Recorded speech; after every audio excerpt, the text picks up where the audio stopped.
Good afternoon, guys, and welcome to the podcast. I'm really happy to host Marita Cahill. She's got an MBA from Michigan, and she is the founder of Practice Grow, which we will hear all about. She's been on quite a number of significant physician platforms, including White Coat Investor, Kevin MD, and she's going to talk about all the work that she's done with Practice Grow. And I'm really happy to have her on. Marita, welcome. Hi, thanks for having me. Yeah. Yeah, I'm excited to be here. And yeah, like you said, I am the founder of Practice Grow Marketing, which is a boutique healthcare marketing firm. Interesting. Yeah, we'll dive right into it. Talk about your background and your journey and what you plan to do with Practice Grow. So, my background, I originally started working in management consulting for about half my career, and then later transitioned into having my own consulting firm with a couple colleagues, which I worked with at the management consulting firms. And then gradually we transitioned to focusing on healthcare, where we created this firm, Practice Grow, and primarily worked with private practices and helped them understand a bit about how to attract and retain their ideal patients. Mm, So. Interesting. Yeah, and I know you have an associated CME course as well. First thing I talk about is when people come to you around Practice Grow, what needs or problems are they looking to solve or things to accomplish? And how can you help them with that? So essentially, when we were doing consulting with providers, sometimes it was individual providers and sometimes it was groups. The same questions came up over and over again as to what do I need to do for marketing? How do I attract more people, more patients? And they kept coming over and over again, the same questions. And it, I realized that healthcare providers really don't have any business marketing background. And so I thought instead of answering these questions over and over again, I could come up with a system to help providers really learn what they need to do for marketing from the onset. So if you're leaving medical school and you want to obviously maybe join a hospital based practice or maybe you join a private group, how they can establish their own personal brand and then future proof their practice. And that's the impetus of the course I created for providers. Yeah. And there's really nothing else like that, like it out there that I know of. So that's where it came from. Yeah. And a follow up question I have for you is marketing and unveiling the power of healthcare marketing. As a healthcare growth strategist, what proven techniques do you help clients build their brand and grow their patient base? So I'll tell a story here just because it is a great way to illustrate my point and why every professional needs to have their own online presence and brand. So it's a tale of two stories. One is a provider that was a surgical oncologist, was very well established in his career, 20 plus years into it, was hospital based, and there came a point after COVID that the hospital administration changed and he was no longer happy and he wanted to move practices. And he moved an hour away. And unfortunately, because he had no online presence of his own, he didn't have his own website or Google business page or social media. When he left, he lost his entire loyal patient following, which he had built up through years. And I'm sure oncology patients they have strong relationships with the provider and they would have wanted to follow him. But when he left, the hospital literally turned off his Google business page. And so when patients went to look for him and Googled his name, it said practice permanently closed. That was a really unfortunate event and learning lesson for both him and his patients.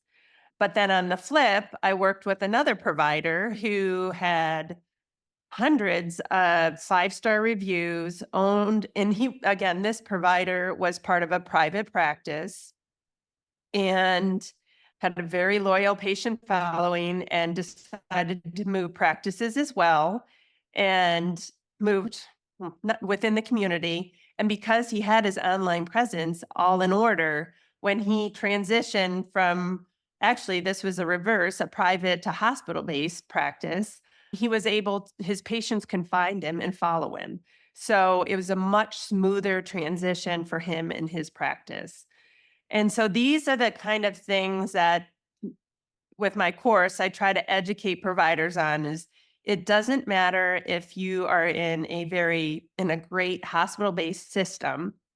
You just never know what life will throw at you, and maybe you decide at some point you want to move cross country or you want to move somewhere else, and there's ways to protect your brand and your online and your patients by owning your own online presence. So that's one of the things I learned working with providers that caused me to create this course. Yeah, interesting. And it brings we can take the conversation in a lot of different directions. But what I want the audience to realize is because you have a holistic and unique approach to practice and actually the practice grow method. And so, what are the three stages that you strategically focus on to grow and help clinicians future proof their practices? So the three things that I really work with, and this is covered in the course because I don't think it matters if you hire a consulting firm to come in and help you with your marketing. Mhm. You need to know what you're asking and what to look for in any sort of proposal and where the ROI is. And so my method is to go with grow. So G stands for generate your personal brand. So every provider needs to create and own their own online presence. Mhm. So there's a lot that goes into that. But first step is secure your own online presence. And then second is how do you best reach your patients and your referrals? So I am not necessarily one to say every provider needs to have this huge social media presence. I really feel the data supports that patients find providers in one of three ways. First is online reviews. So anytime someone refers you to someone, they'll go check your online reviews, which is fair, but that's doesn't where it always stops. Then second, people want referrals from friends and family. So those are usually the most trusted, even more so than online reviews. If your friend or neighbor refers you to a provider, that's generally a great recommendation. And then third is working your referral base. So when another colleague or an internist recommends you to go to a specialist, most patients listen to that referral, but then they'll double up and check online reviews. So those are the second part of the method is really teaching providers how to grow their reach. And then last is optimizing their marketing strategies. And again, that's like the last part because I feel if providers can generate their own brand and then reach patients through referrals and online reviews and other providers, that carries 90% of your practice. And then you really don't need to do that much marketing per se. Yeah. We'll talk about the ways that you clinicians attract more patients through your 8 marketing priorities. But one thing because for a solo practitioner or for a dentist or aesthetics, where like marketing and social media, those are critical. But if you have someone like working in the hospital, and what potential things should people be aware of in terms of conflict of interest? If the hospital says, oh, you can't have a social media presence, oh, you can't have a Twitter account, or you're not supposed to be posting your ideas. What sort of problems and how do you solve for those potential conflicts? In general, with the people I've worked with, a lot of hospital-based providers don't work too hard at doing social media and they don't really need to. And usually they're so busy that if there's a conflict of interest, I haven't run across that in my working with people because generally, if they're employed with a practice, then they don't need to really promote their brands on social media, but they do need to grow their patient base through referrals and through word of mouth. And that's a great way to do it. But I haven't personally run into that problem with the providers I've worked with. But you're correct in that people who are off on their own, they do use social media to market their practice, and rightfully so. And that's a great channel for them. But I could see how if you were on social media and you're a hospital based or employee based, that could be a conflict at some level, depending on what you're saying. Yeah. And the other follow-up question I have for you, because there's a lot of physician influencers, like for example, just to name a few, there's White Coat Investor or Yeah. Kevin MD, or even there's a lot of YouTube or TikTok, Instagram influencers with almost like a thousand millions of follow Daniel Sugai, these mega physician influencers. So when clients come to you and work with you, is this the sort of level of results they should be expecting, like a million followers on YouTube, Oh, TikTok, or no. Instagram? In fact, no. I really don't work with that. Those are providers who really want to do a side gig on top of treating patients, which is super, and it really is a lucrative revenue stream for them. But no, really where I focus on is helping general healthcare providers, say you are a orthopedic surgeon or a chiropractor or dental provider or health or nurse practitioner who wants to open up their own practice. Those are the kind of people who I work with generally, and would be good candidates for this course because essentially they would learn a lot of the stuff they could do on their own and wouldn't have to hire it out. And a lot of the basics of what healthcare providers who seek more patients and are treating patients, this course would help them. But if you want to be an Instagram influencer, what those mega influencers, no, this isn't really this like what I consult with. Yeah. Um, and a follow-up question is, if people are listening to this, is this course a teach you how to do it, or is it a do it for you type of course? And I believe it's he also gets CME credits as well. Right.